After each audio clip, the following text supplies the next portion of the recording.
네, 문학 수업 이어집니다. 해남 출판사. 오늘은 최만식의 탕류인데, 자, 자습서 페이지 17쪽을 준비하고 따라옵니다. 자, 들어갑니다. 최만식의 탕류. 자, 탁한 물줄기 흐름이죠. 자, 30년대 작가 최만식의 소설입니다. 자, 이 작품은 다양한 인물들, 다양한 인물 군상을 바탕으로 일제강점기 한국 사회 타락한 세태를 사실적으로 그리고 있는 작품이다.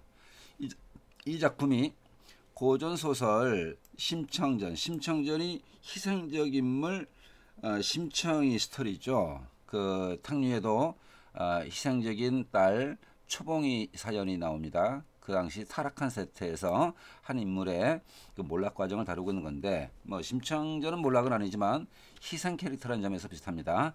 자, 이 작품이 지니고 있는 문화사적 의미도 살펴본다.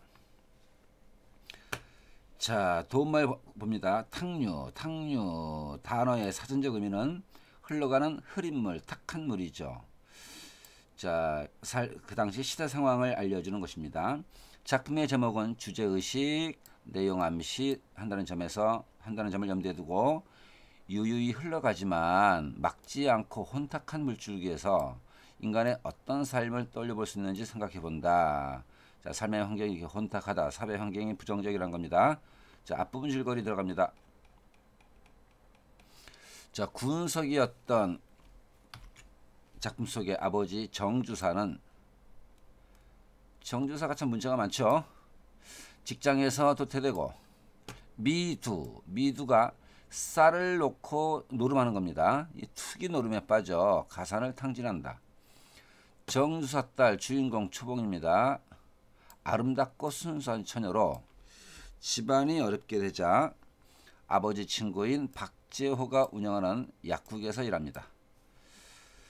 자, 그리고 아주 악한 인물이 나오는데, 자, 부패한 은행원. 자, 여기에 되게 다 한두 명 빼놓고는 다 나쁜 인간들이에요. 부패한 은행원 고태수는 이 순진한 초봉에게, 예쁘고 순진한 초봉에게 이 연정을 품는데, 초봉은 자기 집에 새들어 사는 그 의사가 되고자 공부하고 있는 승재에게 호감을 느낍니다. 경제적으로 몰락한 정주사는 오로지 물욕, 돈에 대한 욕심으로 아내 유씨에게 딸 초봉을, 자, 이런 아빠가 있을까요? 자기 딸 초봉을 고태수와 결혼시키자고 한다. 이게 엄마 아빠가 다 이상한 사람들이에요. 자, 아내 유씨는 초봉을 불러서 이제 그 혼인 이야기를 꺼내며 딸의 표정, 딸의 기색을 살피게 됩니다. 이상한 집안이죠.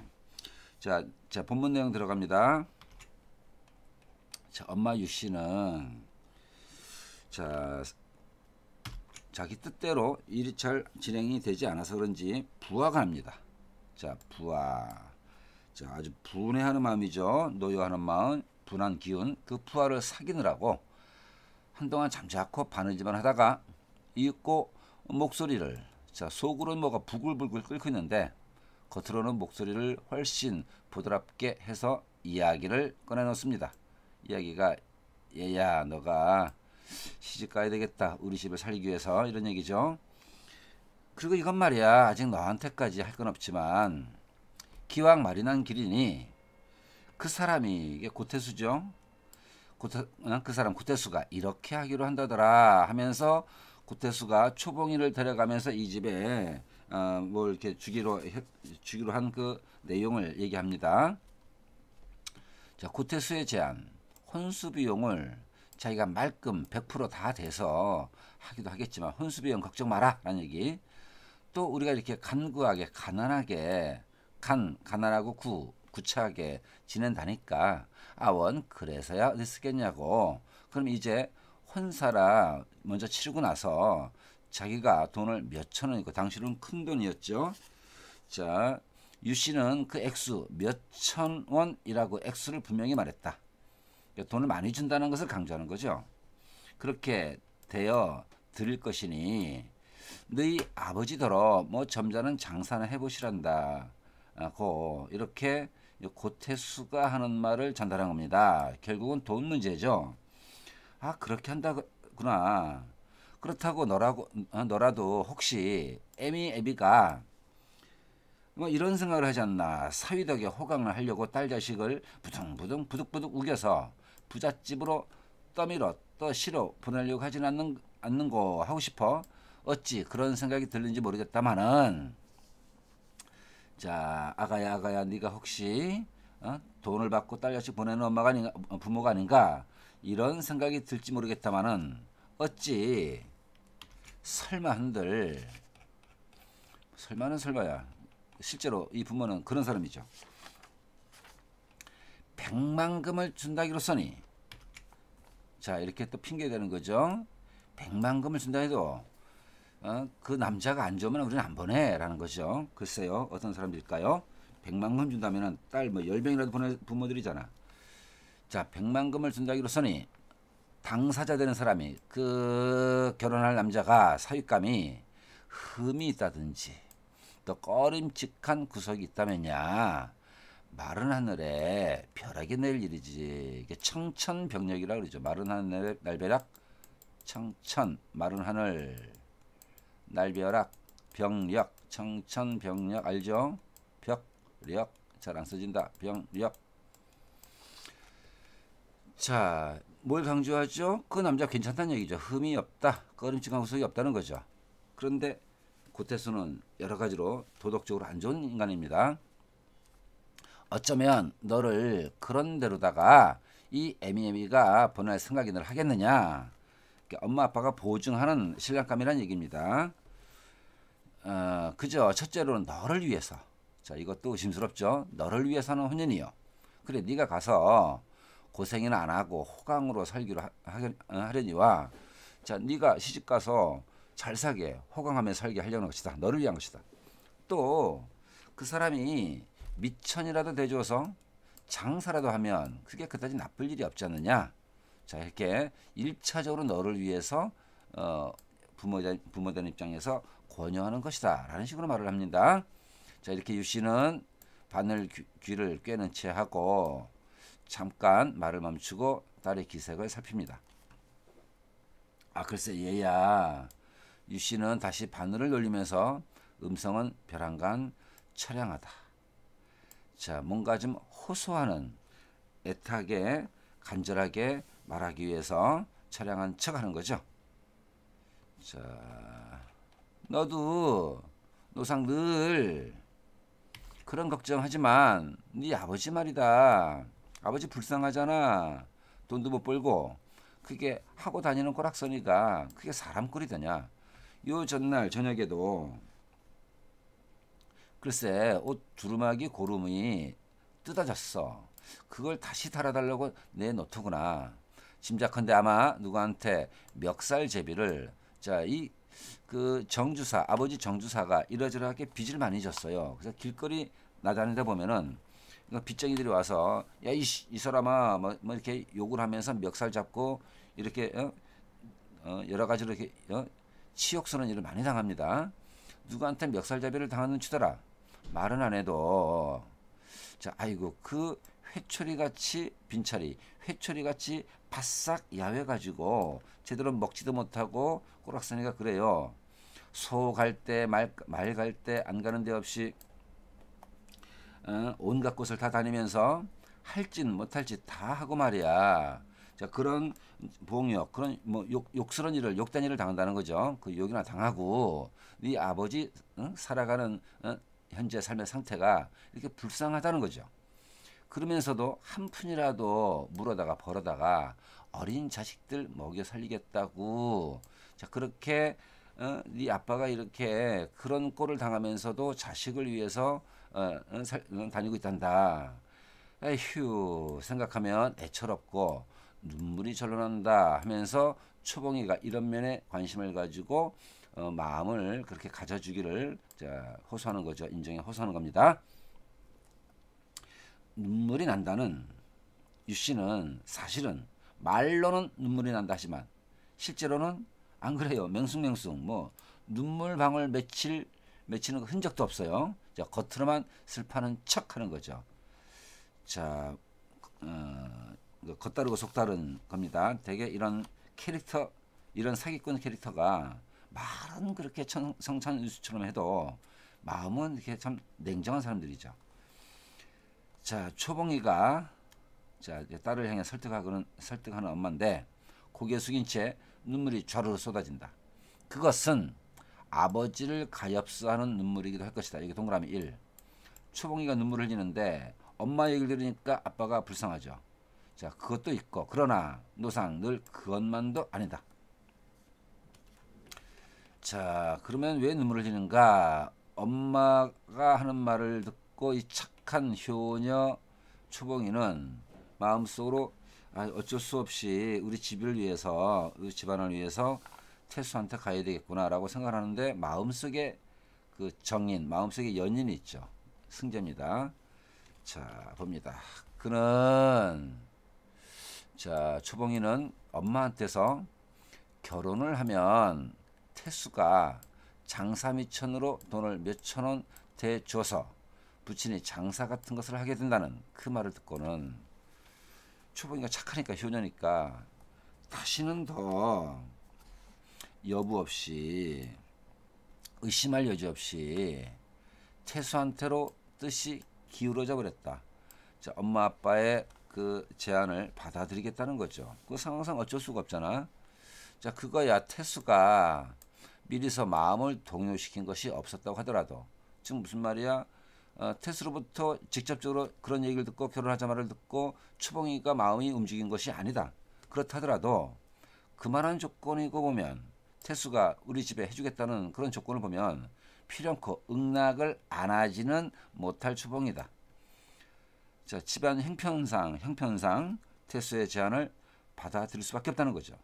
그러나 지금 초봉이는 제 마음의 한편, 자, 제 마음 속에 일부 한쪽에 눈을 감고서라도 마음의 일부를 가리고서라도 자, 결혼하겠다는 게 태수한테 진짜 뜻이 있어서가 아니고 그 유리한 조건 그것 한 가지 때문이라고 해서나마 뭐 실제로는 태수가 제시하는 조건이 우리 집안에 필요한 거니까 그렇기 때문인 것인데 안타까운 제 심정의 분열을 자기 마음이 찢어져요.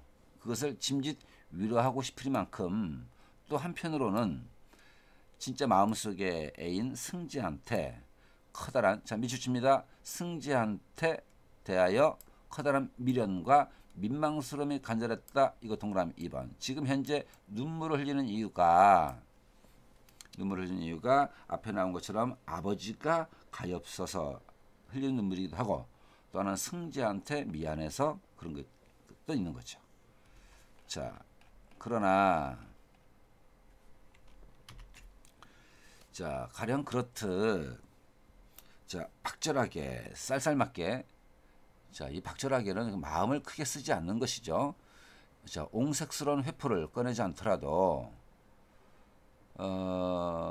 자, 박절하게 옹색스러운 회포에 해당하는 내용은 이게 구차스러운 변명인 거죠. 우리 집 사정이 이러니까 태수한테 시집갈 수가밖에 없다. 이런 그런 그 궁색한 이유를 꺼내지 않더라도 어떻게든 아직까지는 그게 첫사랑의 싹이었던 걸로 해서 태수한테보다는 승재한테 마음이 기울어 있었던 게 사실임에 그만한 미련의 상심은 자, 그럼 승재를 생각하면은 미련이 남고 아쉽고 미안하죠. 자, 그 미련의 상심 밑줄 치고 여기 동그라미 1 만듭니다. 다시 한번 자, 눈물을 흘린 이유가 승재 생각에 미련이 남고 상심, 마음이 아파서 그럽니다. 이런 것은 아무튼지 없지 못했을 것인데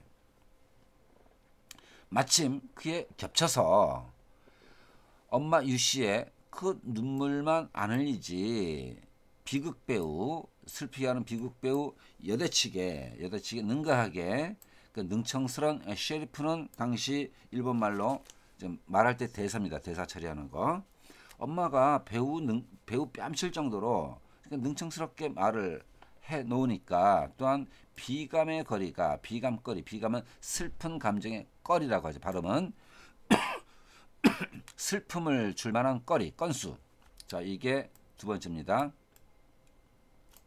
하나는 승재 생각에 마음이 아파서고 두 번째는 엄마의 말을 들으니 그게 곧 슬픈 건수가 돼서 했던 것이요. 게다가 또다시 한 가지는 그런 아빠와 이런 집안을 돕기 위해서 나를 희생한다는 처녀다운 그 마음속의 감격스러움, 마음속의 심정. 자, 계격은 감격인데 이렇게 30년대 쓰던 단어라서 지금 딱 척하게 연결이 잘 안 됩니다. 자, 그 나를 희생한다 라는 생각을 가진 이 처녀다운 어떤 심정입니다. 이런 세 가지가 뒤섞여 눈물이 흘렀던 것이다 라는 얘기죠. 자, 그 다음 페이지 갑니다. 자, 21조. 자, 결국 초봉이가 그렇게 하기로 부모님 뜻을 따르기로 했어요. 그리고 나서 닷새가 지나 5일 정도 지나, 자, 이제 오늘이 어떤 날이냐? 양쪽 편이, 신랑 쪽 신부 쪽 양쪽 편이 탑삭불이 뭐 수염이 난 수염이 수북하게 난 한참봉 내모칩니다. 한참봉 내 안방에 모여서, 자, 이 집 안방에 모여서 초봉이 태수 이제 약혼을 하는 날입니다. 자, 신랑 쪽 태수 편에서는 태수 입장에서는 또 그럴 만한 내력, 그럴 이유가 있어서 태수는 이 결혼을 빨리 서두르려고 합니다. 그럴 만한 내력이 있어서 혼인을 급히 몰아친 것이요. 또 정주사 편에서도 역시 하루바삐 장사 미천이 급해요. 자, 빨리 돈을 받아서 딸 보내고 빨리 장사 미천을 받아서 해보겠다는 거죠. 그것이 급해서 그저 하자는 대로 응 하고 따라갔던 것이다. 자, 이 신부 편에서는 규수 초봉이와 아버지 정주사, 초봉이 남동생 형주가 오고, 신랑 쪽에서는 태수가 오고, 또 태수가 가장 친하다는 형보를 청했고, 장형보라는 인물인데 곱춥니다. 아주 악한 놈입니다. 악한 놈. 태수도 나쁜 놈이고 형보도 나쁜 놈이에요. 끼리끼리 어울린다고 그 나쁜 놈들 한 집단이 있어요. 친구 형보가 왔고, 또 수염이 난 덥석불이 한참봉 내 내외는, 한참봉 이 부부는 이 집의 주인이자 또한 신랑편이다. 신부편, 신랑편에서 선견례를 겸하면서 약혼식을 합니다. 5시에 모이자고 했는데 6시가 되어야 인원수 숫자가 정한 대로 겨우 들어섰다. 형보, 오늘 이 자리에서 처음 보는 초봉이를 보고 엄청 놀랐습니다. 깜짝 놀랐다. 자, 태수 친구 형보가 초봉이의 그 미모에 놀랍니다. 탐복하면서 이놈이 이런 미인을 챙겨가다니 하고 시샘을 덜어내어 태수를 쳐다보았다. 이 나쁜 놈 형보 눈에 보이는 대로 말하면 초봉이는, 자, 청초 맑고 깨끗하기가 초생 반달 같고, 연연하게 아름답고 어여쁘기가 동풍 봄바람의 세류 가느다란 버들가지 같았다. 자, 그렇게 예쁘다는 겁니다. 지금 형보가 초봉이를 탐내는 그 태도는 태수가 초봉이한테 반한 것보다 훨씬 더 했다. 자, 태수가 초봉이를 향해서 초봉이를 보고 반했는데 그 이상으로 형보가 반해버렸다. 그걸 그저 소나기에다가 꼭 후들겨 쥐고서 아드득 베어물면 사뭇 비린내도 안 나겠어, 이런 식의 그 아주 더러운 말을 합니다. 자, 형보는 침이 삼켜져요. 자, 그거 오래잖아. 자, 요 내용 봅니다. 자, 초봉이 그거 오래지 않아. 콩밥 먹을 놈, 이게 태수입니다. 자, 형보가 어떤 작전을 쓰면은 태수가 징역 갈 수 있다는 거죠. 그 콩밥을 먹게 돼. 콩밥 먹는다 징역 간다는 것이죠. 그 감옥에 갇혀갈 놈 죽이는 아까워 해서 형보가 서로 친구지간이긴 하지만 이해관계에 따라서 태수를 해칠, 감옥에 보낼 흉계를 꾸미고 있다는 거죠. 이렇게 나쁜 놈입니다. 아까워, 참으로 아까워, 이렇게 혼자 생각합니다. 형보 쾌관이 뚫려 가지고는 요산 기운 자 뻗치는 그 눈방울 눈알을 굴려 초봉이 태수를 번갈아 본다. 그 속으로 음흉한 생각을 품고 있어요. 그는 지금부터라도 지가 슬그머니 뒤로 나서서 뒤로 작업을 해서 태수의 그 뒤 및 비밀스러운 그 구석을 들춰내서 이 혼인이 이 혼인이 깨지게 되게 회방을 놀아볼까 하는 생각을 두루두루 해보기까지 합니다. 자, 초봉이가 예쁘니까 태수한테 작전을 걸어서 감옥에 갇히게 해서 분리시키고 초봉이를 지가 차지할까 이런 마음을 품어보는 형법입니다. 이런 인간들이 그걸 살짝 그 지나가는 생각으로 해보는 것을 그치지 않고 꼭 그런 것을 실행을 하려고 그래요. 그건 나쁜 놈들입니다. 마침 음식 준비가 다 됐던지 글쎄 안방에 부엌으로 팔락거리며 드나들던 김씨가, 자, 김씨 봅니다. 한참봉의 부인이에요. 자, 행주치마에 가뜩한 맵시로 앞에 두 개의 창문을 크게 열더니 방안을 한번 휘휘 둘러본다. 음식상을 어떻게 드러놓을까 하는 생각을 해요. 자, 태수는 약혼 반지 그 상자를 꺼내서 주먹에 움켜쥐고 그 김씨한테 흔들어 보입니다. 자, 이제 태수하고 김씨가 웃겨요. 태수하고 김씨가 또 서로 바람 피는 사이야. 자, 약혼 반지를 보여줍니다. 약혼을 한다고 모여 서로 앉기는 했지만 무엇을 어떻게 해야 약혼인지 아는 사람도 없고, 자, 그런 분별을 그런 것을 이렇게 착착 챙겨서 판단할 사람도 없어서 음식상에 들어오도록 약혼 반지는 태수의 주머니 속에 들어 있었다. 자, 이 약혼식 진행 절차를 다 모르고 누가 나서서 주도하는 사람도 없는 상태입니다. 그도 그럴 것이 가령 결혼식이라면, 자, 유명한 사람 명망가라든가 이런 사람을 청해오든지 목사님을 모셔오든지 했겠지만, 그럼 약혼식이니 이게 약혼식이잖아요. 그럼 결혼식 정도는 아니니까 그 명망가 다음 정도 레벨의 사람이나 목사님 말고 부목사를 불러올 것이냐면 또 그건 그럴 것도 없는 노릇이다 해서 이거를 공식적으로 이 세리머니를 진행할 수 있는 그러한 큰 인물 이런 것들이 준비가 안 되는 겁니다. 그래서 일은 좀 싱거웠고, 일이 싱거운지라 자기가 또한 싱거워 나서 자리가 싱거워서 전원 다 모여 앉은 지는 1시간이나 됐는데 초봉이는 너무 오랫동안 고개 숙이고 앉았기 때문에 충혈이 돼서 얼굴이 아프고, 자, 초봉이는 이제 몸이 슬슬 아파오기 시작합니다. 동생 형주는 얘가 어려서 장난을 치고 싶은데 자리상 장난을 못해서 좀이 쑤시고, 자, 이 신랑감 태수는 장인 영감이 될 정주사 앞이라서 담배를 못 피워서 입안이 텁텁하고, 그 아빠 정주사는 쭉 인물들의 이 1시간 동안 기다리는 동안에 그 상태를 전달하고 있죠. 혀가 갈라진 줄도 모르고 귀한 일제 때 담배입니다.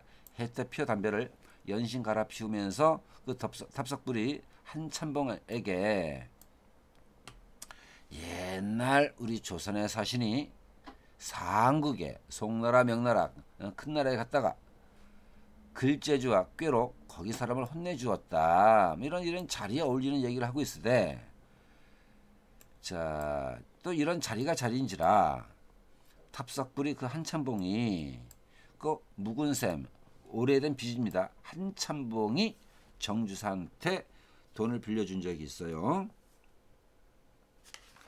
자, 그 빌려준 돈 오래된 빚 얘기를, 자, 한참봉이 뻑하면 정주사 만날 때마다 빚 갚아 그랬는데, 또 이런 자리에서 신부의 아빠인 정주사한테 그 오래된 빚 달라는 얘기를, 이런 소리를 하지 못하는 그 속이 고소했고, 자, 봅니다.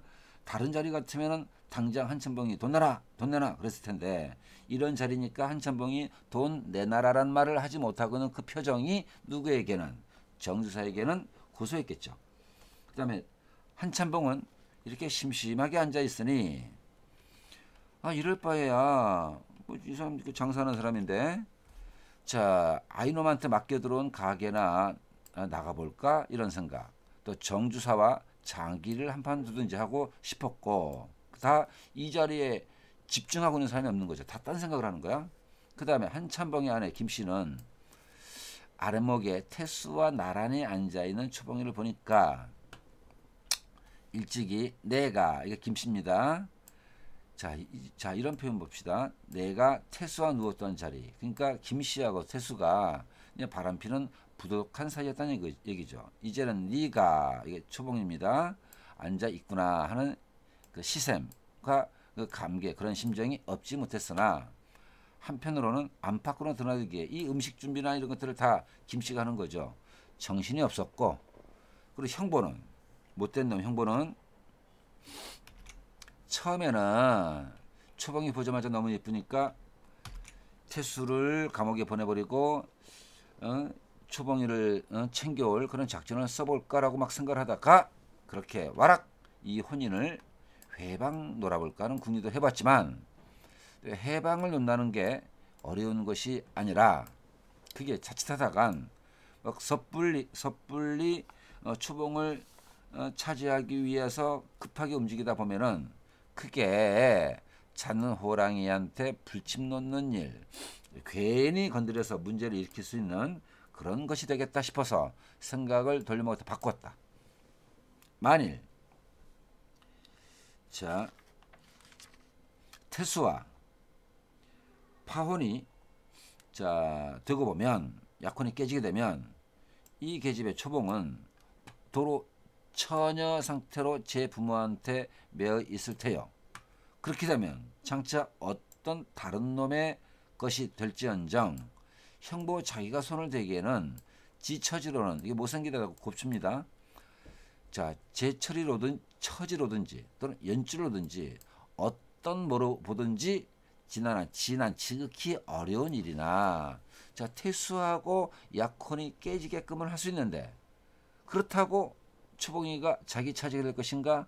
그럴 가능성이 확률이 낮아 보이는 거죠. 자, 그러나 태수와 그대로 결혼을 하고 보면 후에 얼마든지 기회가 있고, 또 조화도 뭐 이렇게 재주 부리는 거죠. 자, 재주도 부릴 수 있으리라 생각했던 것이다. 그래, 지금 이 약혼 깨지게 하는 것보다는 그냥 태수랑 결혼해서 살게 해놓고 그러면 자기한테도 기회가 있겠지라고 혼자 이렇게 또 작전 변경을 하는 겁니다. 오냐, 니들끼리 시집 장가 들고 해라. 해놓고 나서 천천히 서서히 보자꾸나 하고 이제 장기 전략을 구상하는 형보입니다.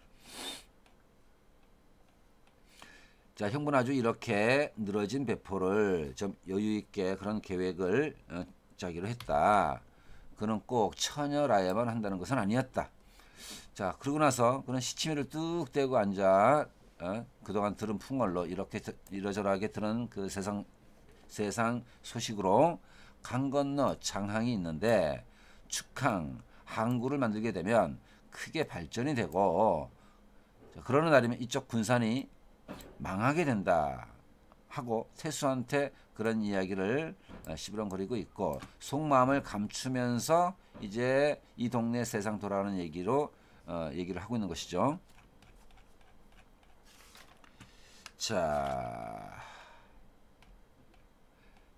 모두가 이렇게 갑갑하기 아니면 심심한 참이었다.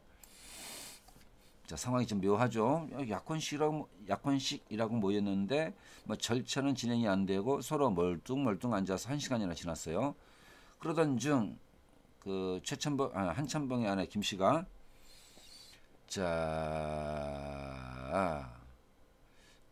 김씨 하나가 아무려나 처음부터 나서서 또 좌석도 이제 구별해 놓고 이야기도 붙이고, 말하자면 서두리꾼 중매꾼 노릇을 하느라고 했는데,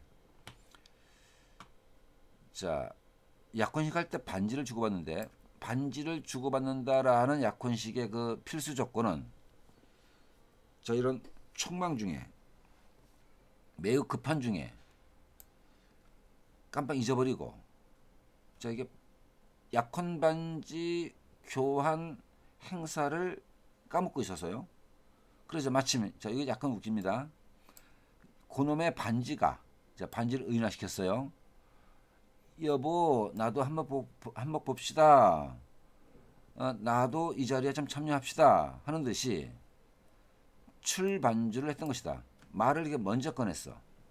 자 이게 좀 해학적인 거죠. 반지가 아무도 약혼 반지 얘기를 안 하니까 반지 스스로가 뭐 이렇게 나서는 형국이었다. 이런 얘기입니다. 김 씨는 썸법 곧바로 어쩔 줄 몰라 어릿 약간 저기 뭐 뚱하니 좀 둔하게라는 거죠. 자 곧바로 어쩔 바를 몰라 뭐 머뭇머뭇거린다. 그러나 그건 잠깐이요. 그는 혼잣말을 여러 명이 알아듣게 아따 아무르면 어떨라고. 자 이제 약혼 반지를 다들 생각을 못하고 있는데 심지어 반지가 내 얘기 좀 해주세요 라는 식으로 그런 분위기가 잡혀 있을 때 그럼 사실 반지가 말하는 것이 아니니까 자 이건 작가가 이렇게 장난스럽게 넣는 것이고 김씨가 자 이제 그 중매적인 역할을 한 겁니다. 아따 아무르면 어떨라고 하고 척척 걸어 들어와서 태수 손에서 반지 곽을 채워가지고 참말 아무래도 괜찮은 듯이 척 반지를 꺼내더니 해본 적도 없는 사람이 반지는 주고받아야 하니까 척 반지를 꺼내더니 마치 요술 부리는 사람처럼 좌중에 앉아있는 사람들에게 한번 높이 쳐들어보이면서 이게 약혼 반지예요. 이렇게 통고 알리고 나서 다시 자 내가 끼워줘요 하고 선언하고 초방의 왼손을 잡아당겨 자 무명지 손가락에다가 쏙 반지를 끼워준다. 자 반지 끼우는 손가락이 넷째 손가락이 무명지 손가락 넷째 손가락이에요. 자 빨간 루비를 박은 몸 가느다란 18금 반지가 초봉의 희고 조그만 손에 예쁘게 어울린다. 초봉에게 약혼 반지가 끼워졌어요. 자 초봉의 손은 일제히 그리로 설려서 제각기 감회가 다르게 바라보는 자 총 6명 12개 눈앞에서 바르르 가늘게 떨린다. 김씨 반지 끼워주고 나니 그래도 원 약혼이라는 게 이렇게 싱거울 법이 있으랴 싶었던지 반지 끼우고 구담 절차를 또 모르는 거야. 그래서 그냥 이 사람이 직감으로 초봉이의 손목을 그대로 한 번 더 번쩍 쳐들고 자 이젠 약혼이 다 됐어요 라고 선언을 합니다. 마치 권투장에서 심판이 이긴 선수한테 하는 그런 맵시꼴이다 해서 김씨가 중매쟁이 역할이 돼서 이제 약혼식 절차가 진행이 됐어요. 반지를 끼워주게 됩니다. 이렇게 해서 약혼이 되고 이튿날인 오늘 아침에 자 이 주된 시간대가 오늘 아침이에요. 정주산의 집에서는 태수의 기별이라면서 탑삭불이 한참봉 내가 보내는 자 태수가 한참봉한테 보내고 한참봉이 200원을 가져왔어요. 200원에다가 간단한 옷감이 들어있는 혼시암 혼인할 때 필요한 물품을 담은 상자입니다. 자 혼시암을 받았다. 오늘부터 이 집은 그래서 단박 더운 김이 치닫게 우끈우끈한다. 기운이 맞게 웅성웅성한다는 거죠. 자 식구들은 초봉이만 빼놓고 누구 하나 싱글싱글 웃기 아니면 빙긋이라도 안 웃는 사람은 없다. 누구만 빼놓고 초봉이 혼자 슬프고 자 다른 가족들은 그 집에서 돈도 오고 혼수품이 들어오니까 다들 좋아라 하는 거죠. 자 그래서 마지막 살짝 보면은 자 초봉이는 원치 않았던 약혼이 성사되고 별 감흥을 느끼지 못합니다. 정수산의 가족들은 약혼 후에 돈과 옷감이 든 혼시험을 받고 즐거워하죠. 이게 대조가 되겠죠. 자 뒷부분 줄거리까지 갑니다. 자 초봉은 결혼 후 오래지 않아 장 형보의 흉계로 이놈이 드디어 술수를 부려요. 그래서 남편을 잃는다. 장 형보가 한참봉한테 일러 바쳐서 한참봉이 아내 김씨와 장 형보를 죽이게 됩니다. 이후 초봉은 약국 주인이었던 아빠의 친구 박재호 유혹에 넘어가 그와 함께 서울에서 지내게 되고 얼마 후 누구인지도 모를 딸 송희를 낳는다.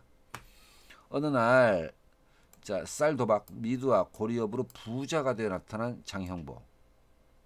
나쁜 놈이죠. 자기가 그 송이 친아버지라고 주장하자 박재훈은 일이 복잡해질 걸 염려해서 얘는 이제 물러섭니다. 그래서 초봉은 자기 신세를 서러하면서도 장형보에게 돈을 요구해서 몰락한 친정을 돕게 됩니다. 자기를 바쳐서 집안을 돕는 효녀입니다. 장형보와 동거하며 고통스럽게 살아가던 초봉은 마침내 이 악의 원흉 증오 대상인 장형보를 죽이게 됩니다. 살해를 해요. 그리고 자살하려고 하지만 옛날 애인이죠. 남승재와 동생 개봉이가 이것을 말립니다. 초봉은 이들에게 뒷일을 부탁하며 결국 자수하기로 결심을 하면서 작품이 끝나게 됩니다. 자, 이렇게 쭉 내용을 진행해 봤고요. 앞으로 가서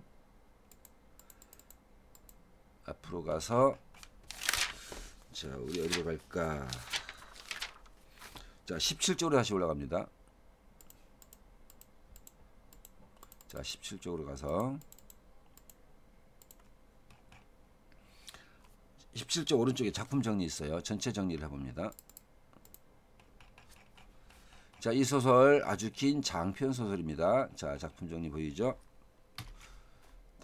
자, 장편 소설이고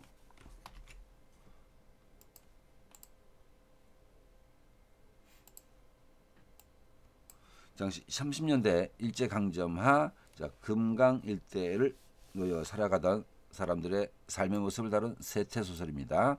자, 풍자적이고 주제 식민지 시대 혼탁한 현실을 고발했죠. 당시 혼탁한 시대 상황에서 우리 민중들이 처해 있었던 불행한 삶의 정황을 초봉이라는 인물을 통해서 전하고 있어요. 특징 하나, 도시 하층민의 삶을 구체적으로 그려내주고 있다. 그 다음에 사투리 사용해서 현장감 강조. 자, 싸늘한 비웃음, 냉소적 어조를 활용해서 인물과 사건을 서술하고 있다. 그다음에 상징적 제목을 통해 탁류 자체가 탁한 물줄기 곧 초봉의 인생이고 우리 민족의 당시 삶의 상태입니다. 주제의식을 드러내고 있다. 자, 저 뒤편에 학습활동으로 가보도록 합니다. 자, 26쪽을 향해 갑니다. 26쪽.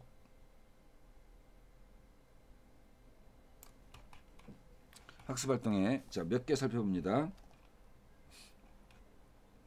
자, 이 중에서 활동 1을 봅니다. 활동 2. 활동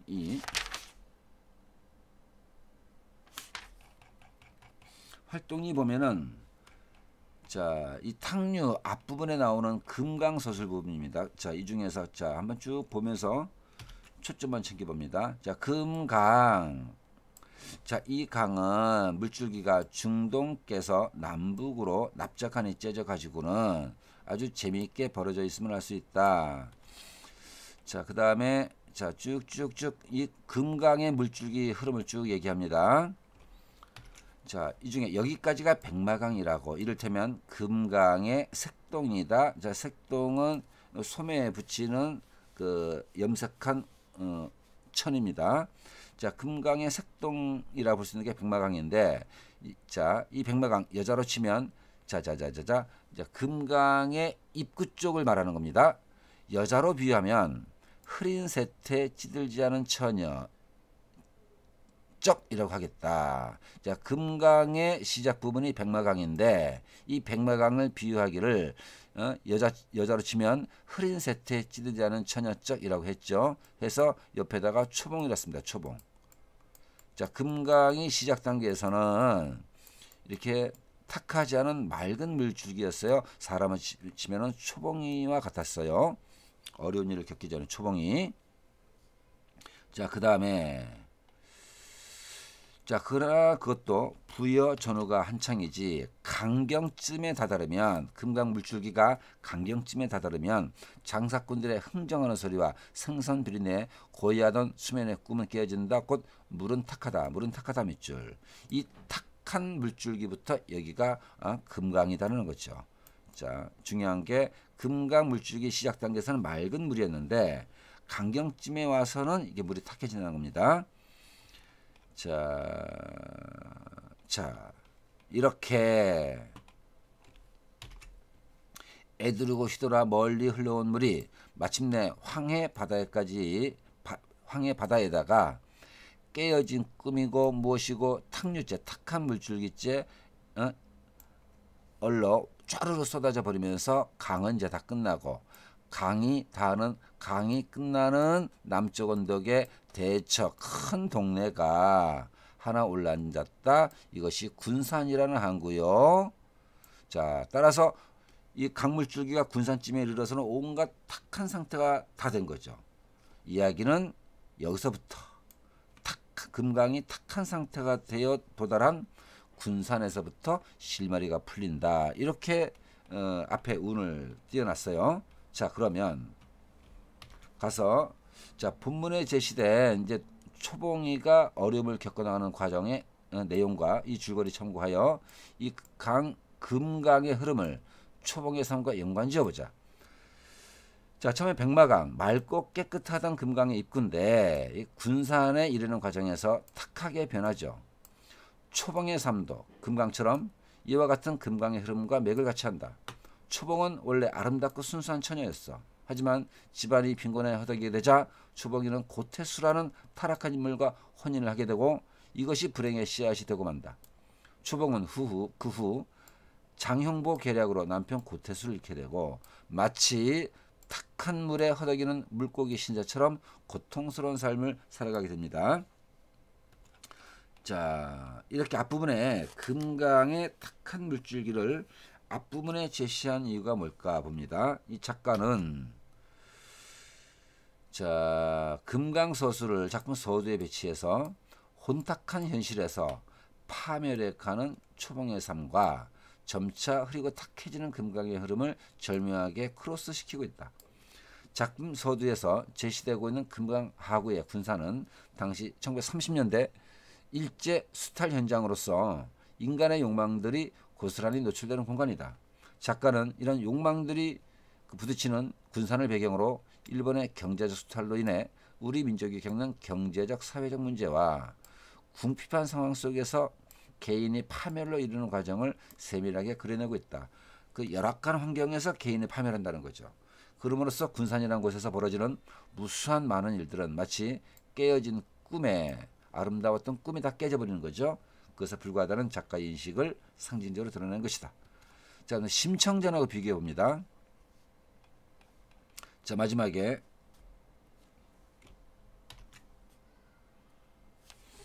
자, 초봉과 심청의 현 상황과 대응 양상. 자, 초봉 가난한 집안을 위해 태수와 결혼할 것을 요구받고 있어요. 자, 이에 대해서 초봉이는 부친과 집안을 돕기 위해 태수와 결혼하기로 결심을 하죠. 자, 심청 비슷합니다. 부친의 눈을 뜨게 하고 싶으나 집안이 가난해서 공양미 300석을 부처님께 시주할 수가 없어. 집안이 가난해서. 그래서 심청이가 어떻게 대응한다? 부친의 눈을 뜨게 하기 위해 자신의 몸을 뱃사람에게 바치고자 하죠. 해서 희생, 헌신 캐릭터입니다. 자, 밑에 2번 초봉과 심청의 성격을 비교해 봅시다. 둘 다 아버지를 위해 자신을 희생하는 착한 심성의 소유자라는 점에서 서로 유사한 성격의 인물이라고 할 수 있어요. 자, 뒷부분은 스스로 한번 읽어보면 됩니다. 자, 오늘 여기까지 탁류 분석 설명을 끝냅니다. 자, 수고들 많았어요. 다음 시간에 보도록 합니다.